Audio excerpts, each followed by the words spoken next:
Secure the country, fight corruption, and revive the economy. Now, these are the key priority areas for this government. And this morning, security comes under the spotlight. And I'm sure you understand why. Well, let's speak to our guest. We have retired Army Colonel Yomi Dare joining us in the studio. And right next to him is retired Army Colonel Tony Niam. Thank you so much for joining us on the program this morning. Thank you very much. Now, I'd like to begin with you, sir. Yeah. This is where we are right now with the current security challenges. We have kidnapping, banditry, there's terrorism. I can go on and on. How would you describe the current state of the nation's security? I think very bad. One of the worst we've ever had. And what is even sad, it's gone on for too long. That's what I would describe. Why do you say it's the worst, one of the worst we've had? No, the worst in the sense that people have been killed, people have been displaced, and it's gone on for too long.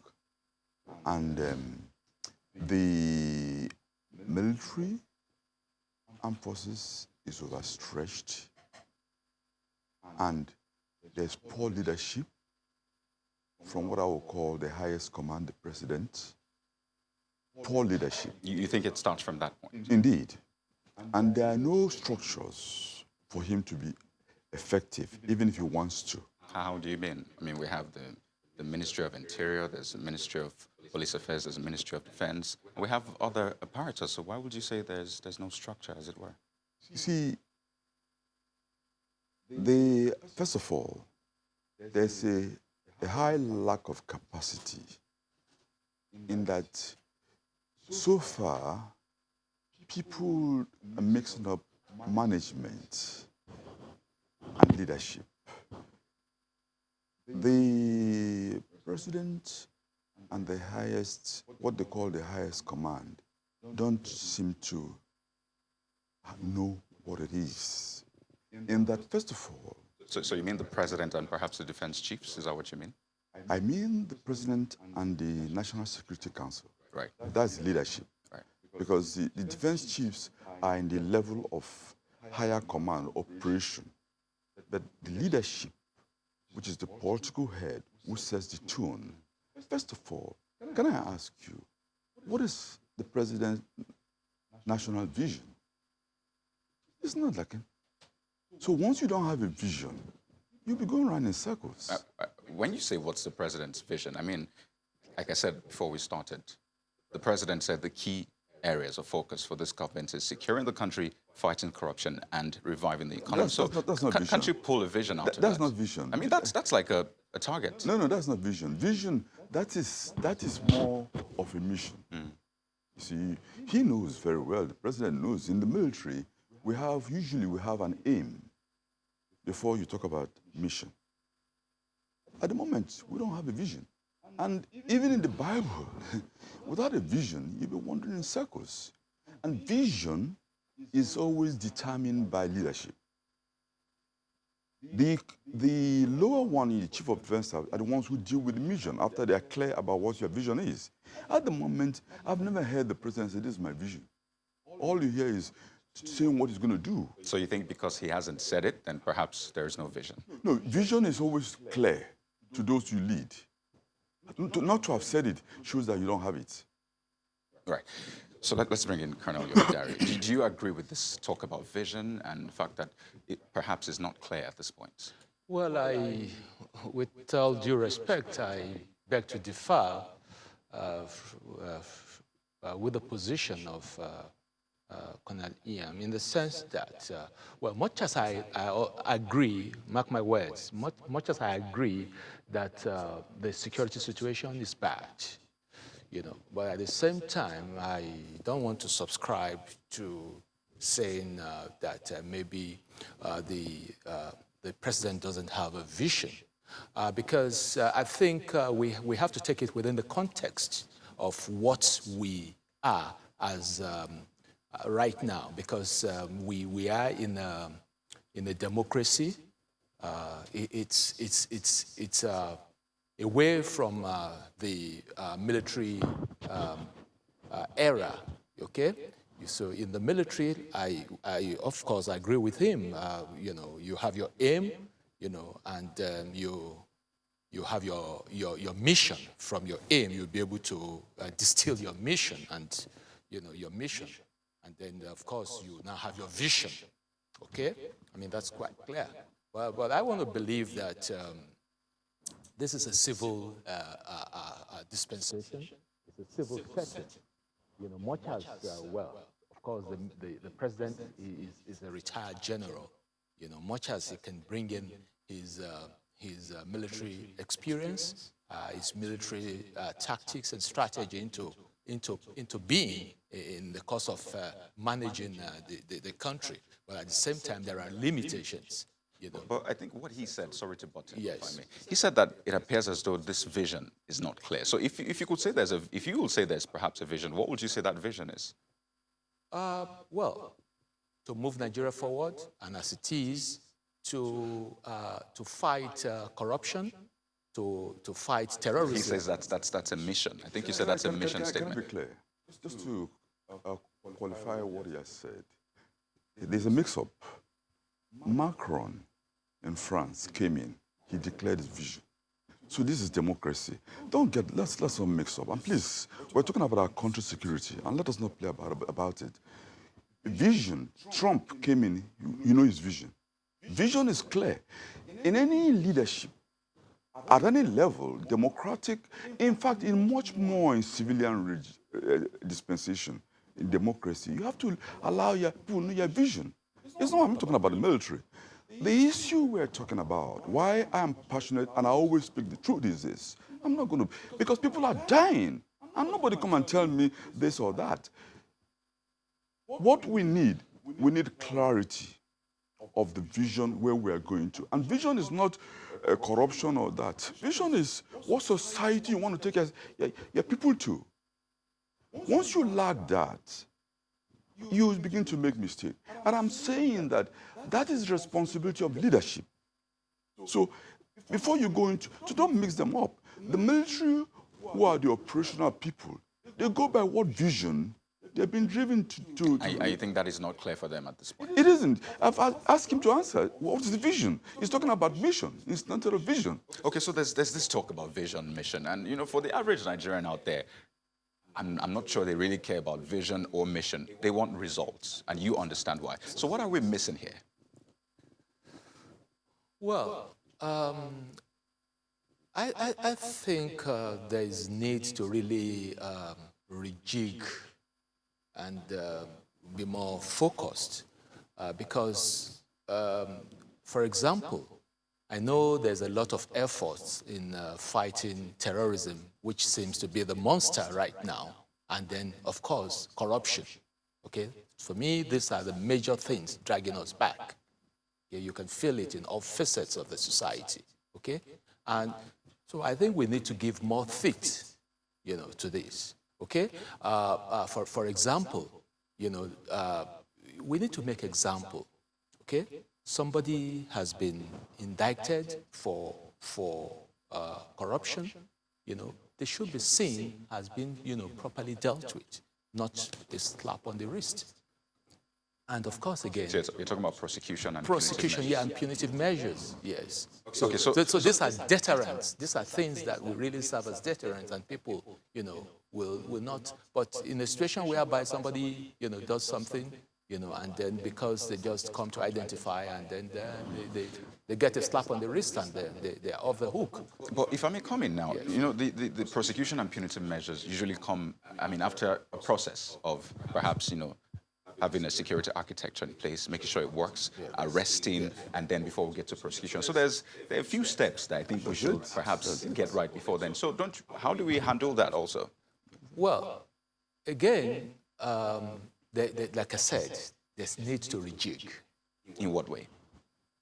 the structure itself, the security architecture. Okay, I give a very good example right now, like the Ministry of Interior. It's a very, very key ministry, and I expect a lot to be happening there right now. And Do you care to share those things? for example, I expect that, our borders are more, more policed by the immigration, by the customs, okay? The National Security and Civil Defense Corps, they should be up and doing, all right? And when you talk about this, restructuring and rejigging of the security architecture, for example, there's this temporary closure of the border. I mean, you can see that people have started running heads to scatter, and that has kind of helped, to bring some sanity. So you feel that the border plays a major role in this? Absolutely. Okay. Because you have influx of all sorts of, criminals and people who come into the country legally and get out without proper documentation, Okay, so I'd like us to take a look at, the scorecard, if I may, the President's Security Scorecard. Now, this goes back to 2015. Of course, we're focusing also on the first 100 days in office of this administration. And I remember yesterday, the President was saying that, on one hand, there are people politicizing the security situation. We'll talk about that in a moment. And then he said that, if you look at it, according to the President, he says that, the security situation in the country has improved since 2015 till now. So we decided to do a quick fact check. And, this is what we have. If we just have it on your screen for you. Now, this data is is called the Nigeria Security Tracker. I'm sure you've probably come across this. Now, this takes into account, weekly surveys of Nigerian and international media. I mean, number of deaths recorded and who is responsible for this. And you have it there. You see, February 2015, the deaths per month we had in Nigeria was over 2,000. That's 2,613, just right before this administration came into power, first term. And then move over to July 2015. Now, this is the highest recorded during the first term of this administration. You have 1,299 deaths per month. Now, that's the highest recorded for the first time. The lowest recorded for the first time was in December 2016, and the deaths per month was 266. Now, let's come over to what's happening this year, what happened so far this year. February 2019, exactly 4 years after the first data we put out, deaths per month was 877, and August 2019, just last month, we had deaths per month 635. So indeed, from what the President said, there appears to be a reduction. But we see this 635. That's worrisome. And that's placing it side by side. The kidnapping, the spate of kidnapping in the country, banditry, and we still have, communal clashes here and there. So the question now is, I asked him earlier, what are we missing? I'd also like to ask you, what are we missing here? What are we missing in what sense? What are we missing? Why do we have these figures also keep coming, and then we see the security issues springing up, kidnapping? First of all, you must be clear. Just like recently, you heard the South African government saying that the number of people killed was one number. Other people are saying another number. The issue is, just back to the question you were saying, we have to rush to the results, you said earlier. You see, the Bible is very clear. It says, as you think it in the heart, so you are. René Descartes uses the same from him, even though he tries to be original. He said, I think I am. He was trying to quote the Bible. It is how you think in your mind that you would be and your environment would be. Let me give an example. Israel is a place that Israelites are more psychologically and physically secure. And yet, there are people who have the most hostile, furious enemy, both within and around. How have they achieved it? Because first of all, they have the mind. The mind is that we cannot be conquered. In our own country, we have all sorts of minds. People being covering up things. People don't speak the truth. People are afraid to speak the truth. People want to please this, please that, please that. We have, right now, the Minister of Interior, my friend Aregbesola, is a man I respect, but he will have difficulties to operate because the system is not there for him to be effective. How do you mean the system? Is it the civil service or what? What kind of system are you talking about? I mean, the system of government. You see, for example, in a system where the center is taking over the powers, has disempowered the local people to be involved in their security, the local people will be watching. They are not part of the security architecture. So you think decentralizing, is that what you're talking about? I'm talking of participatory. When you asked the question earlier, first of all, the thing the government should have done, as every government would do in democracy, first of all, is to do constitutional reforms. You can't do sectoral reforms, do military, do this. No. If you watch everywhere else, once a leader comes in, the first thing he does is constitutional reforms. Because that constitutional reforms goes in line with this vision. When you've done that, everything falls in place. You can't put a cart before the horse. So if I get you right now, this constitutional reform, Yes. you know how this works. Yes. This will take a while before we achieve a constitutional reform. It wouldn't take a while. You see, in Egypt, when the leader, the political guy, the military guy, took over from the Brotherhood, the first thing he did was constitutional reforms. By the way, the system of governance we operate in Nigeria is parliament. I mean, you have the executive, Yes. the judiciary, Yes. and the legislature. Yes. So apparently they all have to agree. That's why I said it will take a while. Remember what happened during President Jonathan's tenure, when we mauled this constitutional reform, and then it eventually did not come to fruition. So How many years? We're now 5 years of this government. So exactly. So a lot of people will wonder, can we wait to do a constitutional? I'm saying that 5 years. But Or you're saying it should have been done it should have earlier? been done. I'm saying that I'm citing examples of in Egypt, in France, that first of all, you have to start well. Once you see, if a river course is where the water follows. If you change the course another way, the water will follow that way. We've not set the course. So the first place to start with is constitutional reforms. And also, I was citing the Israeli example, and of using the Bible. We have to have the right attitude of mind. At the moment, we don't have it. Is it as Nigerians or as government? As Nigerians. Right. It's as Nigerians, and then the system. So once you have that system, it's only then you can be efficient. And so even if you bring Obama to Nigeria with this present system, you have problems. So if I may briefly, before I come to Colonel Yeah. Yomdari, what kind of mindset do you want Nigerians to have, specifically? What kind of mindset? First of all, they have to have a mindset where you have to encourage them to buy into what Nigeria is. At the moment, they are being pushed aside. They are being pushed aside. How do you mean? Who is being pushed aside? Is it Nigerians. Nigerians are not. The Nigerians.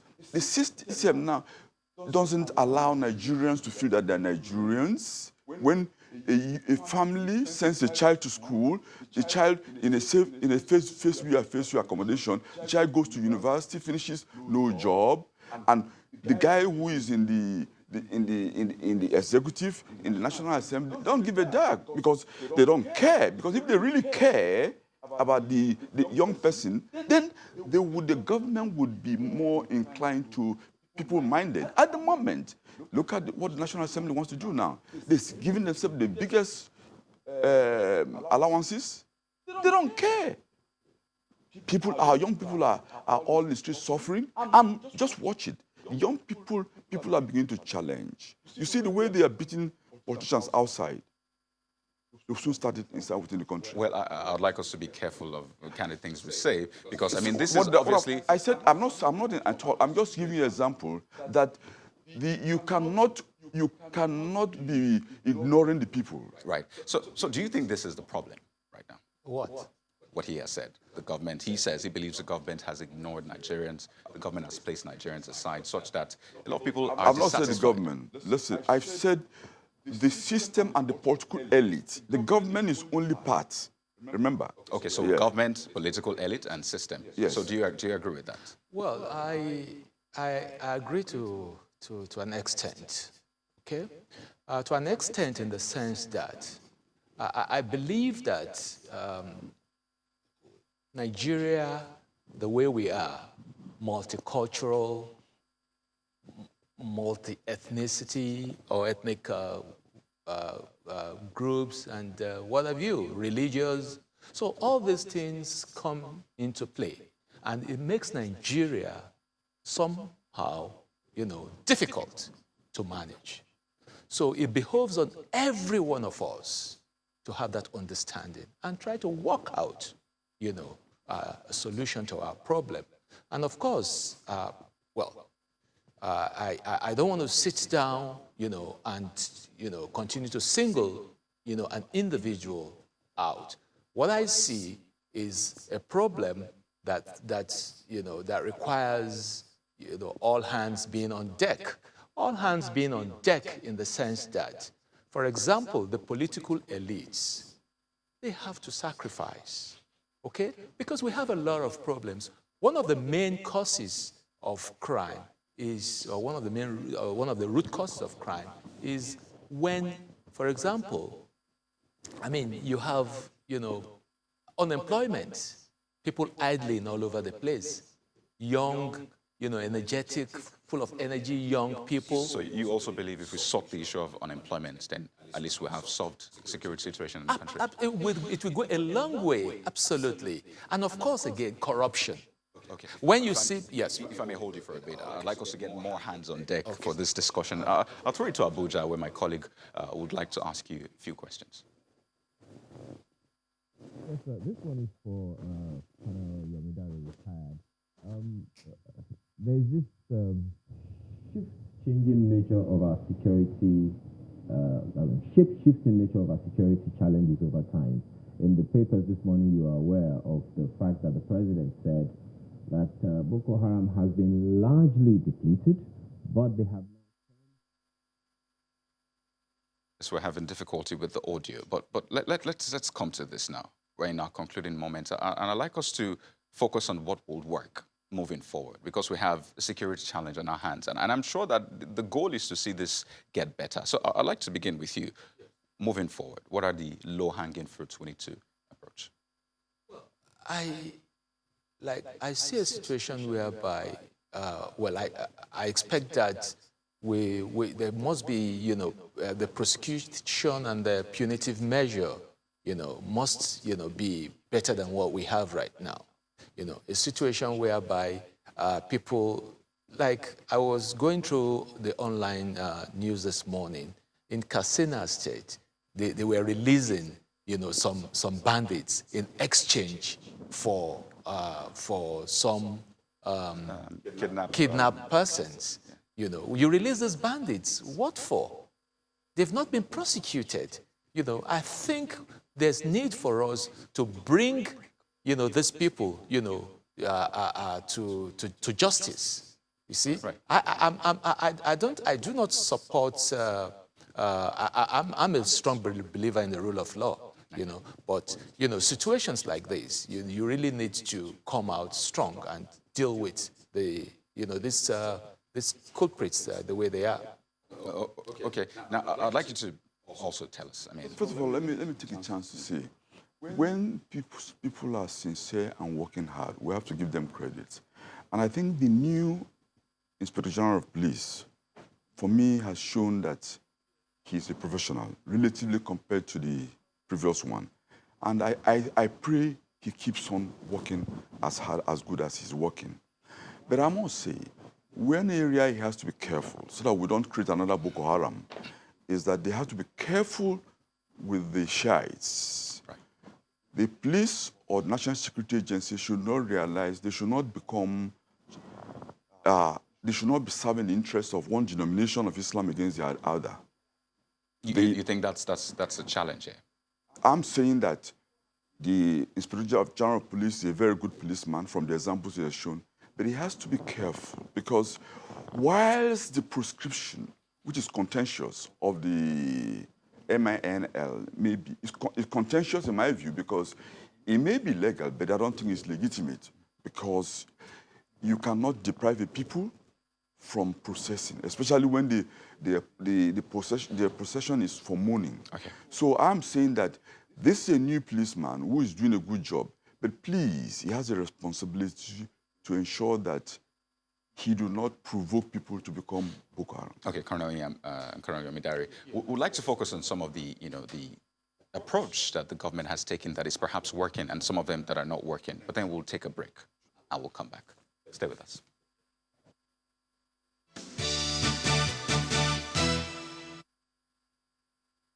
We'll continue with our focus on security. Now, we've had operations, coordinated operations like Operation Lafayette Dole Sharon Daji, Wellstroke, Puff Adder. I could go on and on. That's for the operations. And then operatives, or we'll call them service chiefs. And the question now is, what has been working for us? What has not worked? And we're still being joined by Colonel Yomi Dare, retired Army Colonel, and retired Army Colonel Tony Anyam. Thank you so much. Tony Yam, thank you for your patience on the program. So before we went on that break, we're talking about what has worked and what has not worked. Now, a big topic that people have talked about is, the service chiefs. And, I'm sure you've heard some of the discussions that have gone around, the service chiefs. And you have talked about rejigging the security architecture in the country. So the question is for Colonel Yomi Dare, do you think perhaps this is an area we should look into, rejigging the service chiefs? Well, I wouldn't sit here and say that the service chiefs should be rejigged because I think they are serving the president, okay? Just like they're serving they're serving the nation and they're working directly with the president. I want to believe that as it stands, it probably feels comfortable with them, okay? There's rejigging could even happen without the service chiefs being removed, okay? It's just like a marching order, like the president did in his inaugural speech or when he came on board in 2015. He said the command and control center should move from Abuja to the theater to the northeast. So you think it's not really about the service chiefs, it's about the command or the type of approach we're taking? Something like that. Okay, so Colonel Yam, what do you think? Clearly, with all respect to my colleague, service chiefs have stayed so many years beyond when they should be in service. And that, if he knows, is affecting the morale of the officers. Because it means that cadres of officers will lose, they'll have to be retired, and they've retired so many. That is creating the issue of low morale. So if the president doesn't know it, he should know it now, that it's dangerous to keep on keeping the service chiefs.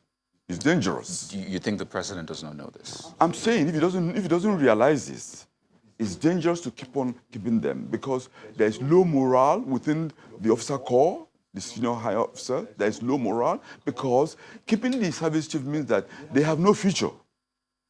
So it's very dramatic. And can the president should even see the example?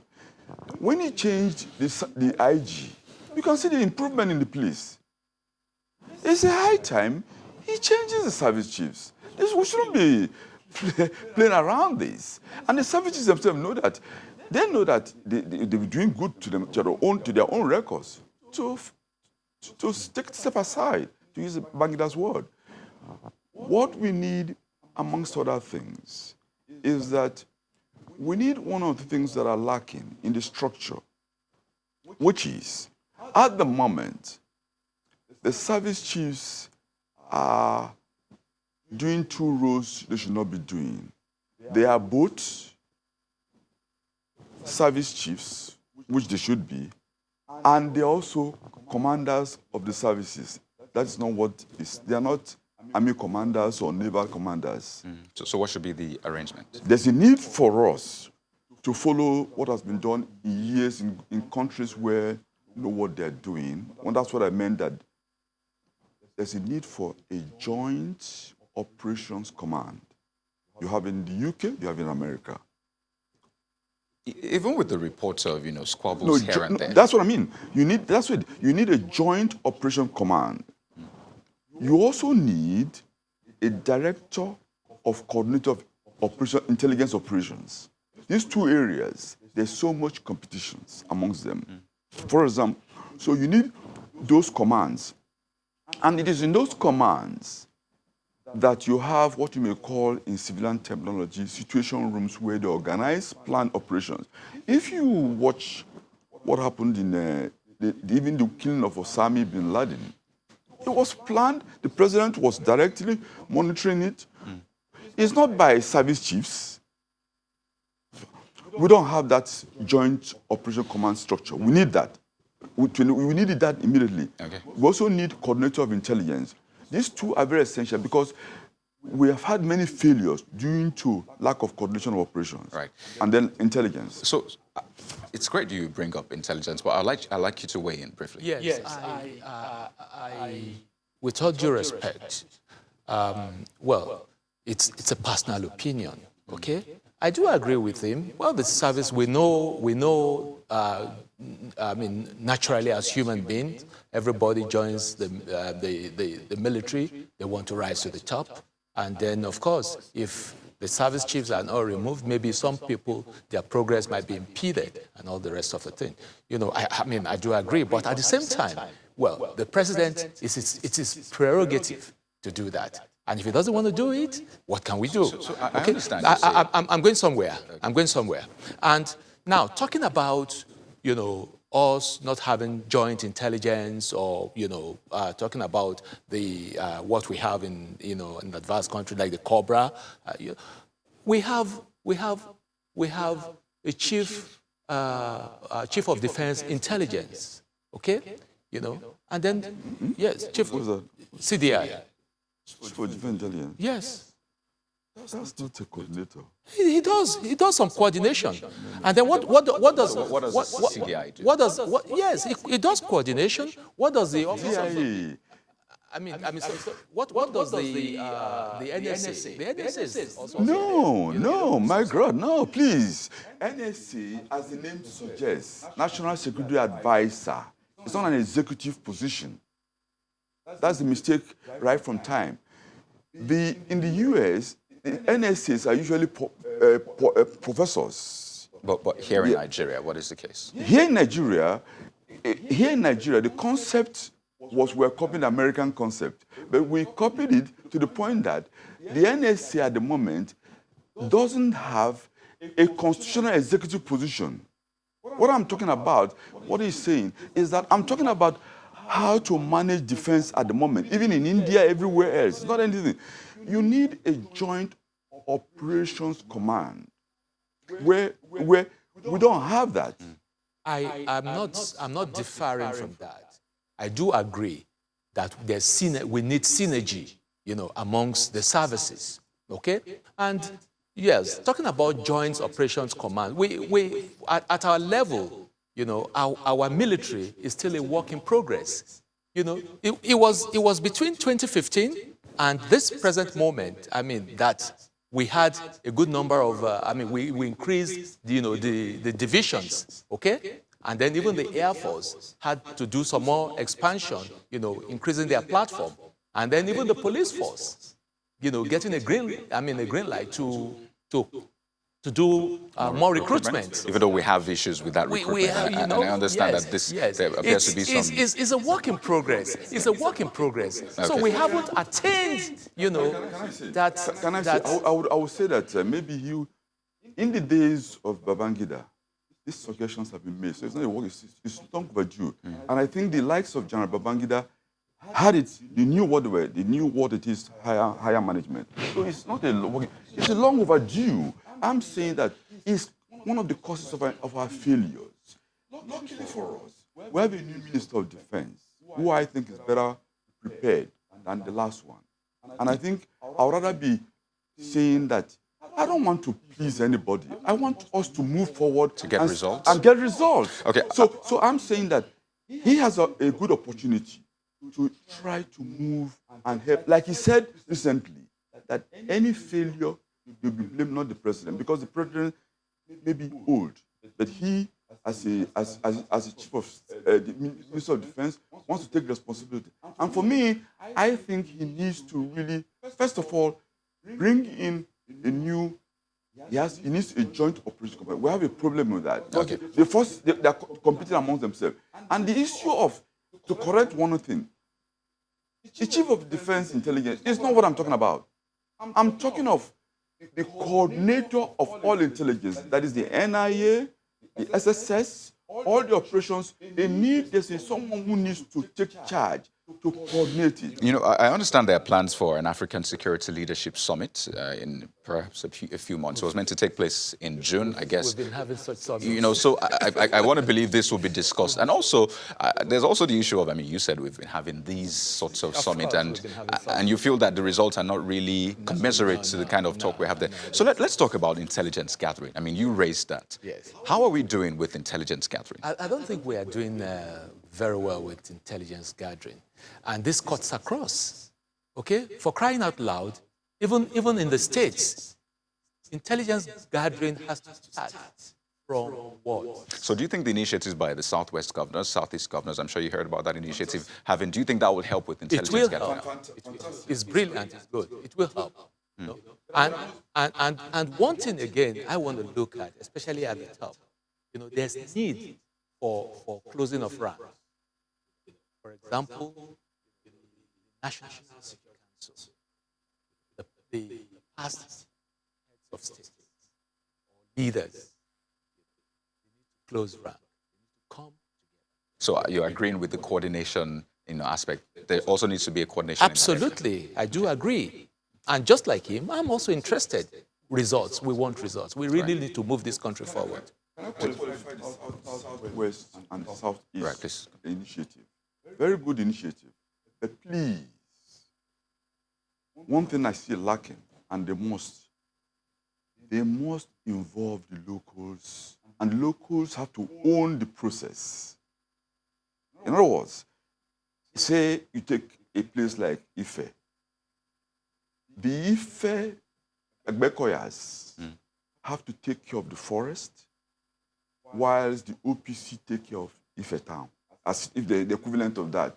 They must be allowed. It's not an issue of sending police and saying, this misinterpretation of community policing. Community policing applies even in all levels. It doesn't. You need to get the people to be more involved in the security. That's when they will give you intelligence.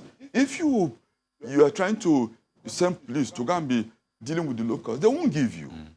But once you get the local to be involved in his own security, then it gives you security. I'm suggesting that those two things, both in the Southwest and the South, you must make sure that the OPC and the Agbekoyas are involved effectively. Right. It's not a question of training civil defense to become forest guards. Right. It doesn't work. So I understand that is also in the works, but I'll let you come in. Yes. I also like to chip in something, talking about security, okay? There's need, as we speak, because of lack of employment, you find a lot of people, you know, going into riding of Okada. Sometimes you even find some graduates, you know, doing some menial, you know, job just to keep body and soul together. I think, you know, part of intelligence gathering, there's need to also involve even some of the local market people, the Okada riders, okay? Like it happened, for example, in Pakistan, the local taxi man is working for government, he's working, you know. So there should be regulation, you know, of these sets of businesses, like the Okada riders, the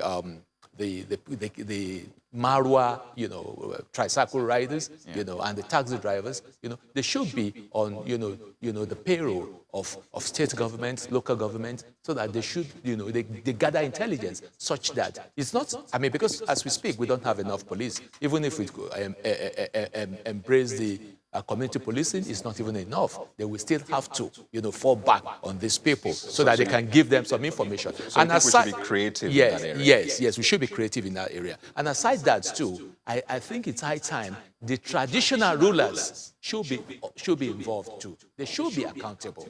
Just to be fair, I think we've seen a few of them at those meetings, the security meetings. Remember, it's not enough to come and talk shop in security meetings. So you think more needs to be done? What more should they do? More needs to be done. They should, for example, you know, I mean, call their like the Agbekoyas, you know, the hunters and what have you, and then the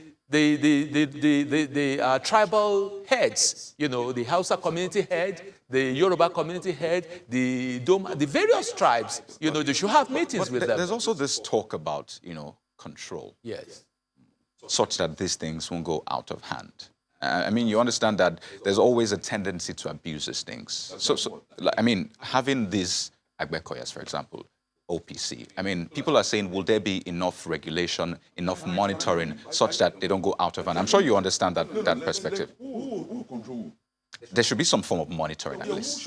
At least maybe perhaps from the government No, or... the people are sovereign. You see, the starting point is that we should get away from this colonial mentality whereby someone thinks, are you saying that, and if a man doesn't know how to his own security, that he has more stake in the security? So you think there's no tendency for abuse? No, here? what I'm coming. And if a man, he has more stake, you see, first of all, I must say, the Alaafin and the Oni have shown good signs. They should be allowed to work better. Please. Because if the Alaafin and the Oni are allowed to function as the Sultan is allowed to function in the north, why not? So what I'm trying to get at is that you need to allow the traditional rulers to be involved in the system. And the issue of saying you are controlling them, is the federal government more concerned about security in Ife than Oni of Ife? Who is more, or Oyo compared to Alaafin? So please, this issue of control, who controls who? Especially where there is no sincerity of purpose, where people see conflict of interest. As we see now, this is why people have no confidence in. So we should allow people to be involved in their security. Right. And I think the government did well in aligning Southwest and Southeast. And I do hope they allow South-South, my region, to have, so that we can be safe. Okay, I think that's a great place to leave it. I'd like to thank you so much, retired Army Colonel Yomi Dare and retired Army Colonel Tony Yam. Thank you so much for your thoughts on the program. And we do hope that we see improvements in the nation's security. Thank you very much. Thank you. Well, that's our conversation. We'll go on a quick break now. I will come with more. Stay with us.